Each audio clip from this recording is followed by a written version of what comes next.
गंडक नदी के बारे में महत्वपूर्ण जानकारी। नाम। गंडक नदी को नारायणी नदी और सालिग्रामी नदी के नाम से भी जाना जाता है। उद्गम यह नदी नेपाल के हिमालय क्षेत्र में स्थित मुस्ता और त्रिशुली नदियों के संगम से बनती है।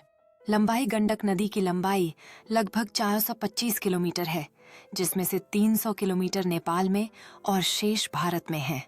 प्रवाह। यह नदी नेपाल से भारत के बिहार राज्य में प्रवेश करती है और अंततः गंगा नदी में मिल जाती है। सहायक नदियाँ।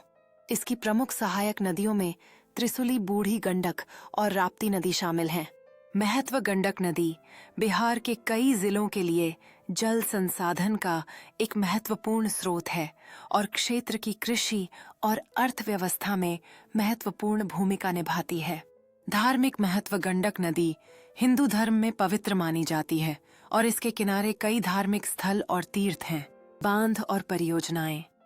गंडक नदी पर कई बांध और परियोजनाएं हैं, जिनमें से एक प्रमुख परियोजना गंडक बैराज है, जो उत्तर प्रदेश और बिहार के लिए सिंचाई और जल संसाधन का एक महत्वपूर्ण स्रोत है।